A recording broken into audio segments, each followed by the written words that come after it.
Here's your host for Virginia Beach Frontline Firefighter, Public Information Officer Art Kahn. Hi, I'm Art Kahn, and welcome to this month's edition of Virginia Beach Frontline Firefighter. You know, the role of the Virginia Beach Fire Department has expanded greatly over the last quarter century. VBFD is considered to be an all-hazards agency because we have the resources, the personnel, and the training to respond to just about any kind of emergency. Deputy Chief Dave Hutchison explained how that will affect the way the city's first responders now manage entrapments. Hello everyone, Happy New Year. I wanted to address everyone today about a very important issue that's been addressed, and it's the code. The one particularly we're talking about hasn't been changed since the early '80s, and what it really addresses is that back then it called the fire chief, like in charge of fire inspections, was his only duty. And now, as we know, we're all hazards, and we address everything from fires to technical rescues, entrapments, boaters in distress, emergency management, everything in between. With that, the 3 or 4 key components of this that has been worked through very diligently now for several months has been the change with entrapments. As most of you, I'm sure, are aware, but just to make sure everybody's on the same page, the call is now ours. It comes under the fire dispatch, and it'll be under, in the queue and all that, it'll be under fire. And what that basically means is that our captains will take command on scene, and they'll no longer be turning it over to an EMS 6, 7, or 8. And when our battalion arrives on scene, they'll be taking command, and all the communications and everything will be going through our Channel 1 Fire Command, as far as back to the Virginia Beach. Now, what I would like to say is, and we do this day in and day out, we're very professional, and it's already proven itself on several calls, is that if we show up, if as a captain you show up and you're running this scene and you feel very comfortable running it till the battalion gets there, then that's exactly the way I want to see it go. If there's something you need done on your way in, I expect you to communicate that to whatever entity that happens to be, whether it's police, another fire unit, or an EMS unit. If you want EMS 6, 7, or 8 to be medical, then communicate that. I've been in contact with, of course, with Deputy Chief Kiley. He's on board, that he understands that the way the call will be handled now, and he's communicated that to his department. If EMS 6, 7, or 8 or an EMS 5 shows up ahead of us and they have taken command, I do not expect us to go in and say that we are now in command. I would expect us to integrate in as we always have. We've never had a problem with that way of doing business, and I wouldn't see that change.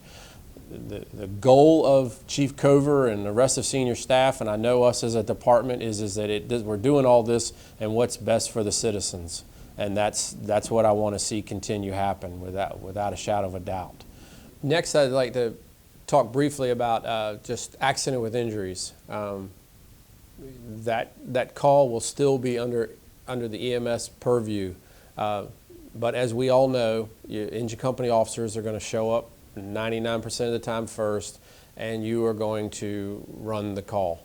I don't expect that to change. As a matter of fact, we've already had it happen a couple times since the first, and that I've listened to, and it's handled the way it should be. I expect the integration to go on just like it has. I just wanted to address it, that it is still part of it's still under the EMS section of the code. So we have to address it that way.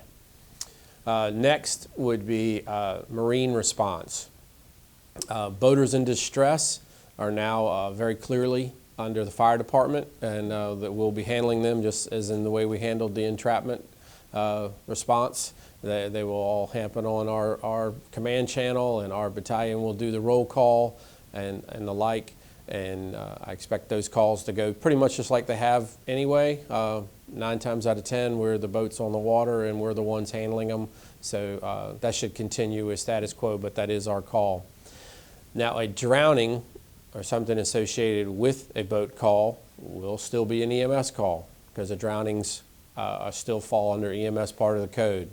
And trust me, I know that some of this is confusing, but that's just the way it is. So any call that comes in with a drowning component will fall under EMS's purview, and they will handle the roll call, and they will be in command. As usual, I expect the EMS 5s and the battalions to act professionally and work together.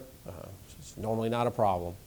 Now, one caveat to that is that if we get where we've had several now where the cruise ships or a merchant vessel is putting somebody out, they can't come into shore or won't come into shore or whatever, and the Coast Guard can't get to them, we will respond out. That is still where we're taking somebody out of Sally Port or down a gangway that doesn't reach to the boats, and we're doing what's would be called a semblance of a high line to our vessel, then that's a technical rescue. And we will handle it as such the way we have been with our technical rescue component and our marine component. That will be how we will handle those calls. And finally, I just want to talk about airport alerts. Not that they happen very frequently, but when they do happen now, that will come under our calls. It will come out on Channel 1. We'll handle the call from beginning to end. And that's pretty simple, pretty straightforward. I think everybody understands what that is, so I won't go into it anymore.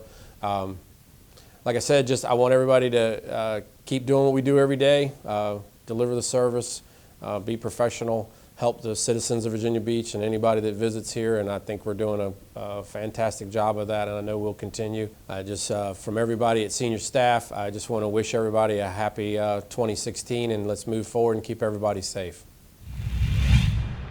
With the ocean, waterways, and lakes, Virginia Beach offers both residents and visitors a variety of recreational opportunities. But the water can be a dangerous place, even deadly. With that in mind, the Virginia Beach Fire Department's Marine team has developed a more effective water rescue training program. Captain Taylor gave Frontline an in-depth look at the new program designed to make both victims and rescuers safer in the event of an emergency in the water. In this segment, we're going to talk about the Surface Water 1 and 2 class through the Department of Fire programs that we're conducting for our Marine team members at First Landing State Park. Every day across the United States, roughly 10 people die from unintentional drowning. 1 in 5 of these are children under the age of 14. And for every child who dies from drowning, another 5 require emergency department care for non-fatal submersion injuries.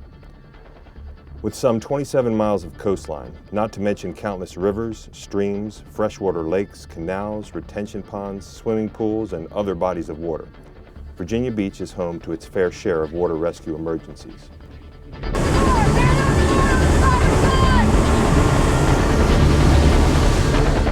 Recently, the Virginia Beach Fire Department began implementing a new training program for its members through the Virginia Department of Fire programs. Surface Water Rescue is designed to train department members in the ability to safely remove potential drowning victims from a water environment. Sir, can you grab that rope? The wing, the Zodiac caught up with the paddleboard about a 1/10 of a mile out, 160 meters. You can see in that scenario there was really no advantage to putting the fins on. By the time that you caught up with the fins, caught up with the swimmer without fins, the wing had caught up with you pretty much at the same time. And you were 5 feet off the dock when the paddleboard caught up with you. And then of course it was 3 minutes and 45 seconds from the time the boat stopped to when the wing caught up with the paddleboard. But that's 160 meters, that's a huge distance, and a lot can be done in that. So, Using cutting-edge techniques and equipment, 11 firefighters from the department's Marine Division underwent 4 days of intensive training in shore-based, boat-based, and in-water rescue techniques. Firefighter will be at the rocks at the access point where you can find us. I'm going to let you keep on your dry suits, just because I don't want you getting, if you decide to go in the water, I don't want you to get your stuff wet. But make your decisions based on these are the conditions we have, and this is what, you have what an engine crew has. They got a full boat. So you're going to have a swim buoy, or torpedo buoy. You're going to have a throw bag. You're going to have your life jackets, and that's pretty much what they're going to have coming off the truck. Based on the simple concept of reach, throw, row, go, Marine team members learn to plan, evaluate, implement, and coordinate a water rescue under various simulated and real conditions.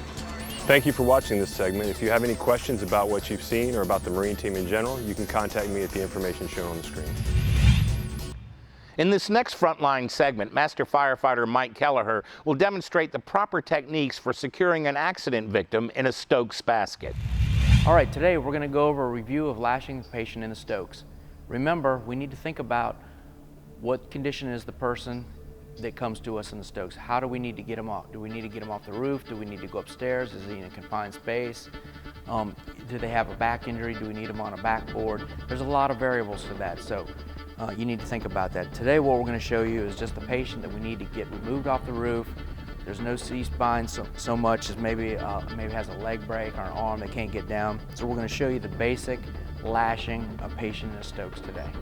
So we have our patient in here. Like I said, there was no spinal injury or anything. So he's not on a backboard, he's not on a sked, he's not in a LSP or a spec pack or anything like that. No C-collar. So we're just gonna go over the basic lashing that we do. Now we've determined that we might have to pick this up. So anything more than 45 degrees, we're gonna wanna put some sort of device to keep the patient from sliding up and down in the Stokes rig here. So what we've came up with is a simple ladder belt, and then we'll lash the patient in, and then we'll do our diamond lashing.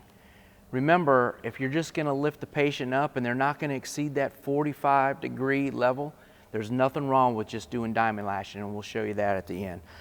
But for today, we're going to show you how to lash the patient in using the ladder belt. So we're going to go ahead and get started. First thing you want to do is you want to place this down on the patient's belly there, and then get the belt behind him. You get your partner to grab the other side,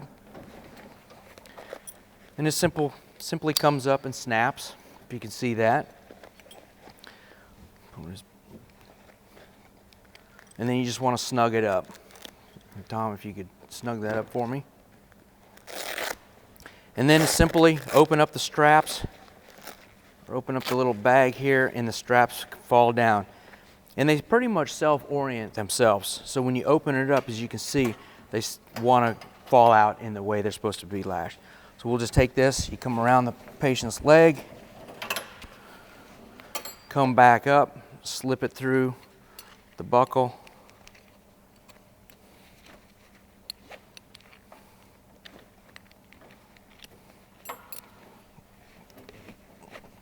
and like I said, snug it up. It doesn't have to be tight.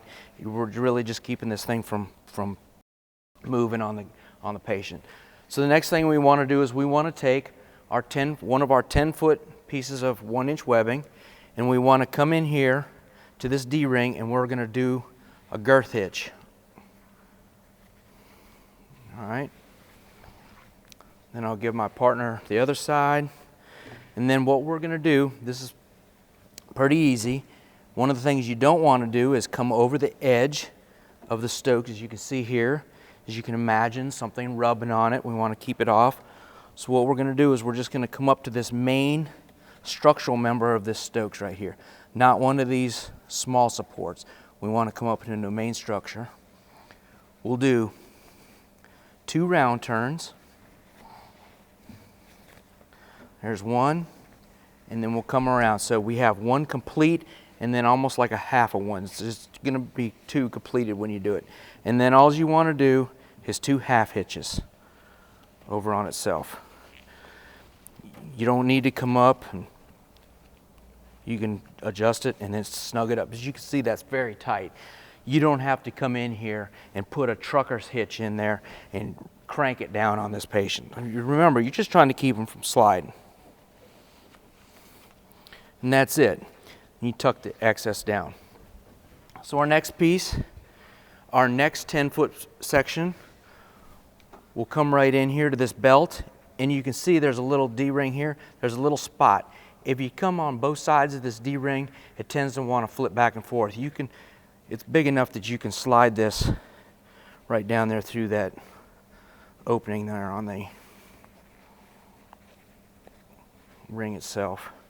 And the same thing we're going to do is a girth hitch, come through, give my partner there the other side. You could come down here, that's going to keep them from sliding, we're going to choose to eat up some of this webbing, so we'll come down to the next one. Again, into a structural member. Just keep away from the sides. 2 round turns. Keep a little tension on it. Doesn't have to be a lot. You don't want to need the person losing consciousness or losing blood supply to their extremities, but you want it snug. All right?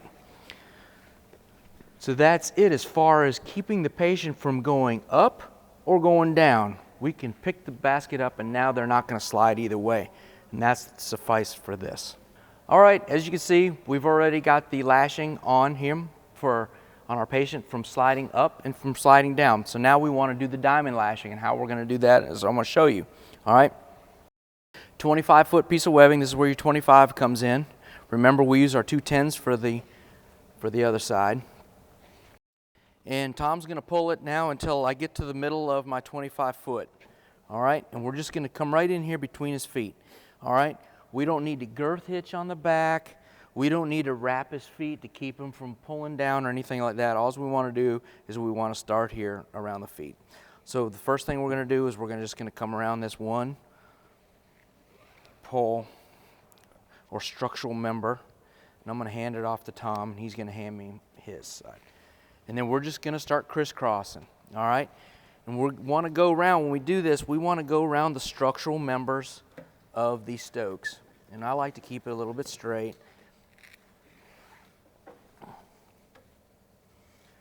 You don't need to do a round turn. Go around there 20 times. We're just looping it around, all right? Remember, we want to stay off the edge of the Stokes. That's one of our critical points. That's where it's going to rub the edge somewhere. Okay, so we want to keep off the rail. Okay, we want to come around these structural members. And then you can ask your patient, you can say, look, is it, you're fine with your arms being out like that. To tie them down, sometimes it becomes kind of, they get a little paranoid. They don't want to have that. But if you have to, then you have to do that. But, he's fine just like this. So now we're going to come up. One thing you want to watch out for is you don't want to come up to this one because you're going to be coming across their neck. You're going to go across their face. So we're going to choose the one that's appropriate for them. And again, we're just going to do some round turns and a couple half hitches. Don't need that trucker's hitch in here. All right, we just want to make sure it's snug. And you can do that with a round turn. You don't need to, all right, sir, take a breath in and tension it down. It's not gonna do any good. Just nice and snug. All right, so 2 round turns, and then we're gonna finish it off with 2 half hitches. Okay, I like to hold that one end to keep it from slack going down, and then finish it off. Okay, all right, so that's our basic diamond lashing on a patient. It's very easy. You're just going around, start from the feet and work your way up. Nothing's on the rail. We're all clear.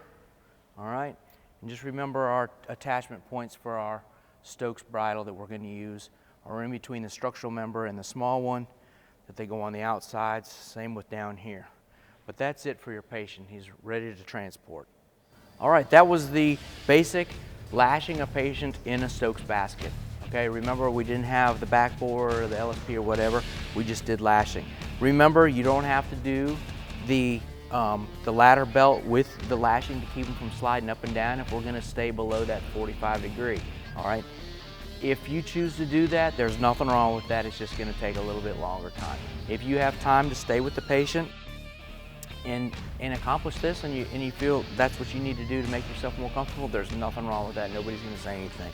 But we just wanted to do a quick review of this Stokes lashing, and I hope you got something out of it. If you have any questions, just give me a call.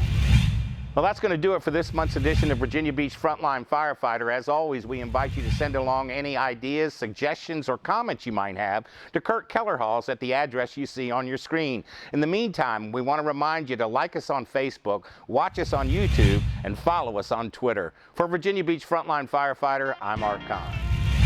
Yeah. Yeah, I just, you know, I see you telling these guys that there's a lot they still need to be looking for. All right. In 3, 2, 1. We were dispatched to a reported structure fire. The District Chief Mike Baraki arrived on scene. Hi, I'm Mark Kahn, the Public Information Officer for the Virginia. It's to bring your fanny pack along with you. It's also important when you're... Darn it. All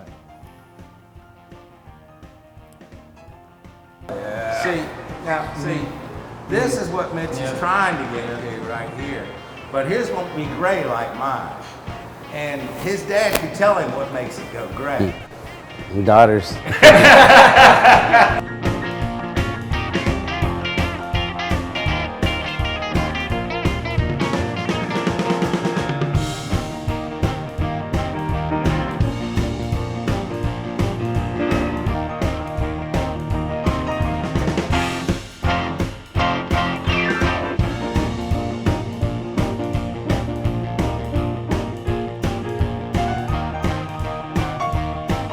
To place the outriggers for ladder trucks.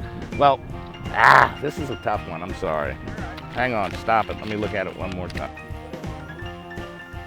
Hi, I'm Bill Scalaney, Battalion Chief. Timer. Hi, I'm Battalion Chief Bill Scalaney with Battalion... One more time, sorry. Hi, I'm Battalion Chief Bill Scalaney.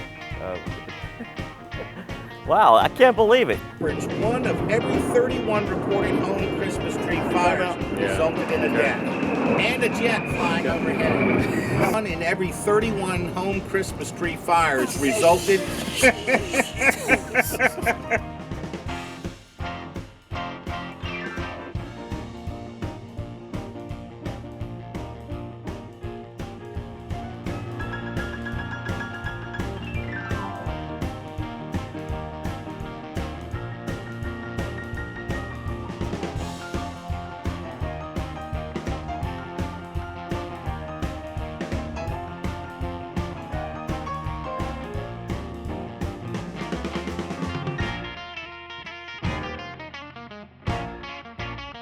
Well, I mean, for a layperson, I look here, it looks like, hey, fire's out, it's pretty much over, but I hear you telling these guys to look for everything, look for smoke, take this out.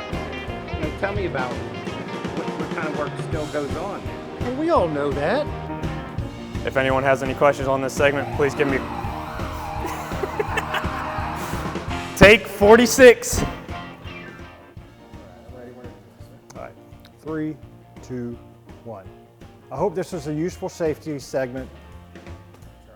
3. If you have any questions, please contact me on the screen. Please feel free to contact me at the information. Okay. 3, 2, screen. Remember, be prepared, be safe, and look out.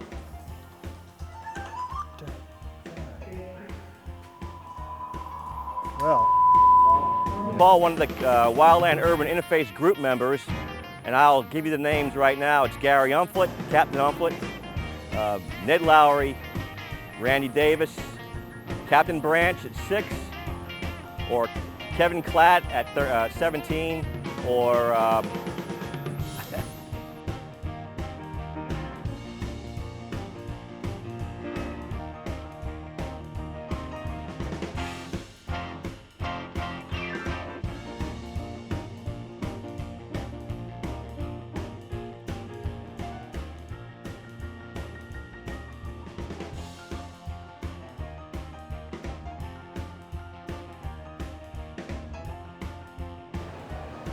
One of the things in the fire service that's important are good mustaches.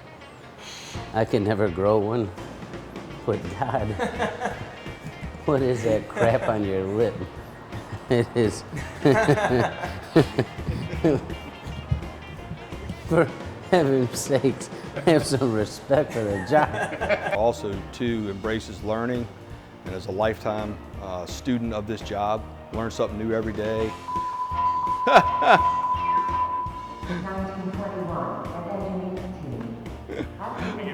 right. Sometimes something as simple as weather conditions can create danger for us. Or trying to remember what we're saying can be pretty dangerous too. before you go, real quick, just possibly something for Frontline here. What I'm seeing here is even when you get to a point where it looks like the fire's out, there's still a lot of detail you need to be looking at and look into. What?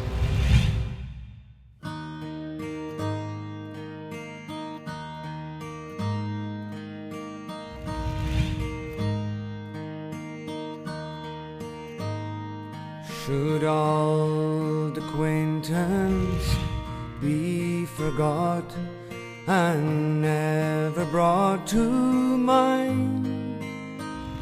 Should old acquaintance be forgot and days of old lang syne?